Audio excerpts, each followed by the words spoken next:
lavoro cambia, cambiamo i lavori. Questo è il titolo della conferenza stampa di fine anno della Confartigianato, un tassello che si unisce ai processi di studio e di analisi degli anni passati, dove si vedeva come rendere migliore il territorio e quindi più attrattivo in termini di servizi, di edifici, di capannoni e abitazioni. Adesso si è scesi sotto un altro aspetto, quello del lavoro, perché troppi giovani vanno via dal Veneto e bisogna capire perché. Una delle risposte è quello di rendere più attrattivo il mondo del lavoro anche della piccola impresa, sia come luogo di lavoro dipendente ma anche come luogo di lavoro imprenditoriale. Questo processo ha bisogno di accordi, cosa che la Confartigianato ha già avviato con ANPAL, facendo progetti sullo smart working, facendo progetti sull'apprendistato duale. Il Veneto è avanti su queste prerogative anche attraverso gli enti bilaterali, però c'era bisogno anche di andare a capire come le imprese si stanno adottando le migliori, soprattutto di fronte alle nuove tecnologie, e capire quali figure professionali vanno avanti e quali sono le strategie da mettere in campo per far sì che le migliaia di imprese dell'artigianato possano tutte puntare ad essere un luogo dove i giovani vogliono venire a lavorare. Questo processo è stato realizzato grazie a una ricerca condotta dall'Università di Padova dal professor Gubitta, a cui è stato dato incarico di seguire per ora la metalmeccanica, l'installazione di impianti e l'autoriparazione, e poi si vedrà magari su altri settori manifatturieri. Sì, stiamo affrontando il tema della difficoltà di trovare del personale adeguato per le nostre imprese in maniera diversa, guardandolo da un altro osservatorio, che non è solo quello dello stereotipo o dell'immaginario collettivo che la scuola non prepara in maniera adeguata i ragazzi che poi devono venire a lavorare nelle imprese o diventare a loro volta nuovi imprenditori. Questo è vero solo in parte, lo è vero sempre meno, la scuola sta crescendo sia nella preparazione sia nell'adeguatezza rispetto anche alla digitalizzazione. Però l'altro tema importante noi pensiamo sia, anzi abbiamo anche dei numeri importanti che ci dicono che questo è vero, è che questi territori devono ritornare ad essere attrattivi. Devono tornare a essere attrattivi da un punto di vista anche culturale, devono essere molto vivaci da un punto di vista culturale, perché dobbiamo far sì che i ragazzi che escono dalla scuola rimangano sui nostri territori, ovvero che ci sia anche un arrivo di ragazzi da altri territori. Allora il territorio deve essere a misura d'uomo, deve avere una sua attrattività, deve avere una sua vivacità. L'altro tema è quello dell'impresa artigiana, che a sua volta deve cambiare i paradigmi per la misurazione della professionalità dei ragazzi piuttosto che delle forze lavoro che vanno all'interno a formare gli organici delle nostre imprese. C'è sempre più bisogno di preparazione digitale, questo è vero, ma c'è bisogno anche di avere un'impresa attrattiva che abbia al suo interno dei programmi e dei progetti di sviluppo e che sia una impresa sicura proprio per il lavoratore. Dall'altra parte appunto c'è anche questo imprenditore che deve crescere da un punto di vista anche del mercato, perché il mercato chiede oggi non solo prodotti ma vuole anche avere la tracciabilità di prodotti, sapere come sono costruiti e sapere anche poi quelli che sono tutte le incombenze ambientali, come vengono dall'impresa adeguatamente poi sviluppati, perché l'attenzione per l'ambiente anche da parte del consumatore sta diventando sempre un'attenzione presente e sempre più pregnante.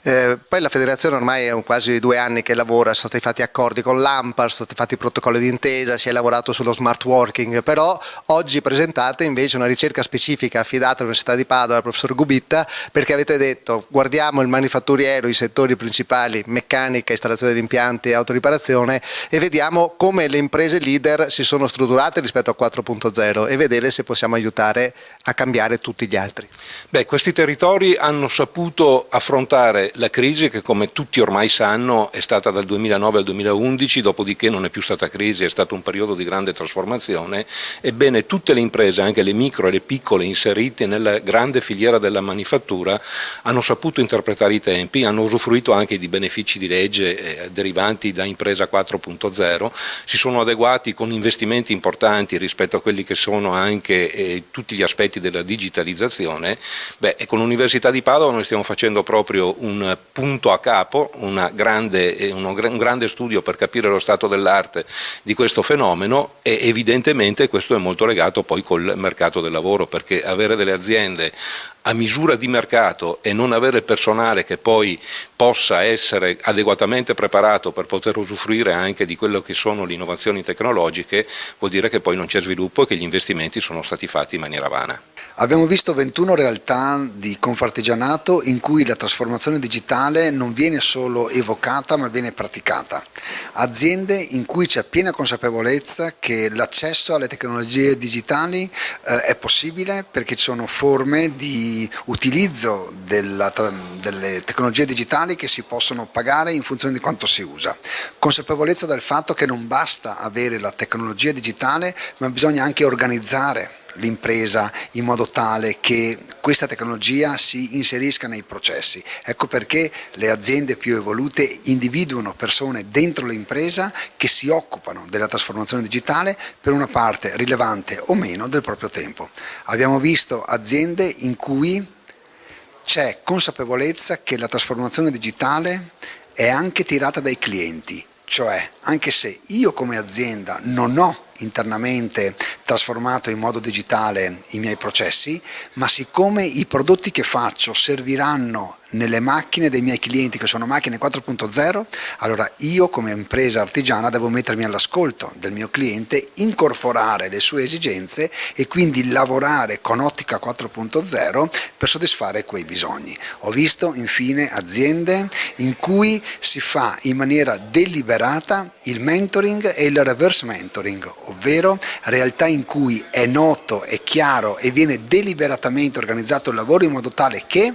le persone nuove che entrano siano supportate dalle persone più mature con più esperienza nell'acquisizione delle competenze tecniche, e ho visto realtà in cui le persone giovani che vengono inserite,